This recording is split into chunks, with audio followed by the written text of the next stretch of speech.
back with another introduction video, this time on public forum debate, or PF.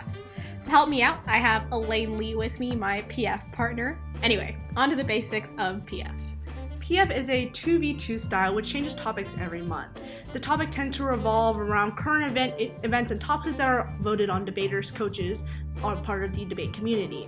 For those of you who watched the LD video, there is no spreading in this format. That being said, some judges won't mind if you speak at a fast but conversational pace.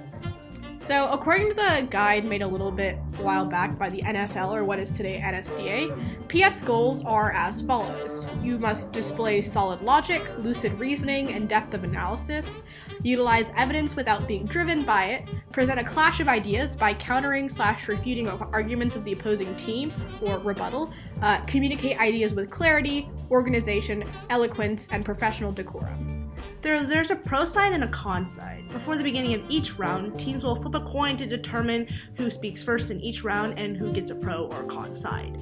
So say I won the coin toss between Shrey and I would get to choose the side I want or when I want to speak. Shrey would decide the other thing that I didn't pick. It depends on your team and the topic to decide on which of the four choices best suits you in order to give you an advantage to win a debate round. Right, so like pro, con, first or second. Yeah. So on to the speeches. This might get a bit confusing, so just maybe replay this section of the video to try and keep track of what I'm talking about. So there's a total of 8 speeches in PF, 4 on each side. So the first 2 speeches are the 4-minute long constructive speeches where both sides just read off their case. So no responding whatsoever, just reading. So keep in mind the second speaker of the second side does not have to respond to their opponent's case. Which might be a little bit different from like other formats. So before the next 2 speeches, there is a crossfire between the first and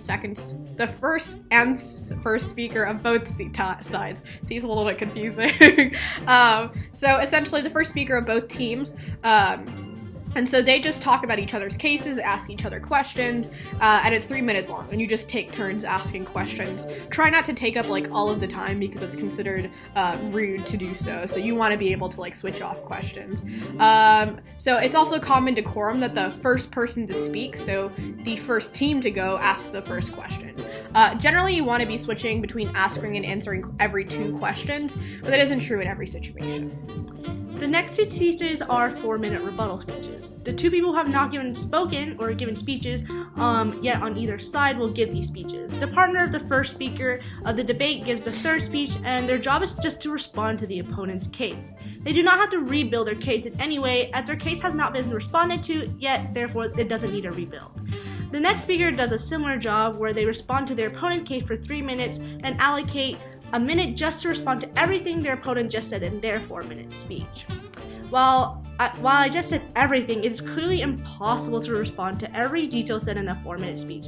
So in this 1-minute speech, issue selection is incredibly important. Only pick the important things to respond to.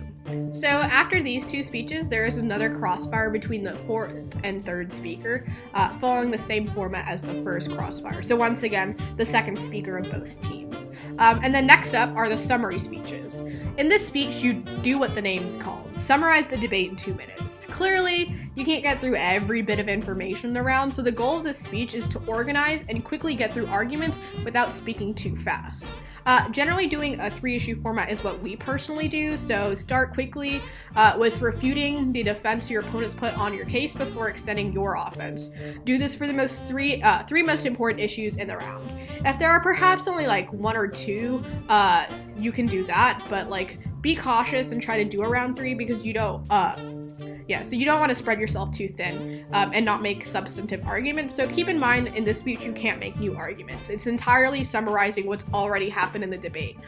So you can only extend what's been said or make new refutations to new arguments. For example, the first person giving the summary will be going right after the rebuttals, which means new arguments have been made against their case in the previous speech. Therefore, they have the right to respond to that, but cannot make new arguments against their opponent's case, for example. Before the final speech, there's a grand crossfire. This is a 3-minute crossfire with all 4 people on all sides of the debate, and oh boy, is it chaotic. It's a wild ride. It follows the same format as the previous crossfires with who asks first questions and how many questions should be asked before other team gets to ask. However, an important thing to know about this scry in Crossfire is that everyone must speak in the Crossfire. Don't let your teammate overwhelm you, or vice versa. Both of you need to speak, or it'll look bad to the judges that the person who didn't speak is scared or doesn't know this case as well as the other person on the same team. Right. Play off each other. So the final speech is a 2-minute final focus. This speech explains why your team has won the round. As our coach, Mr. Timmons, always says, you need to figure out what you need to do to not lose and what you need to do to win. So respond to arguments you think your opponent is winning and explain either why you think you won that argument or why them winning it doesn't mean you lose, and then explain why you won. So it's what's called voters, i.e. why you should vote for yourself or why the judge should vote for you. So that's PF in a nutshell. Thanks for watching.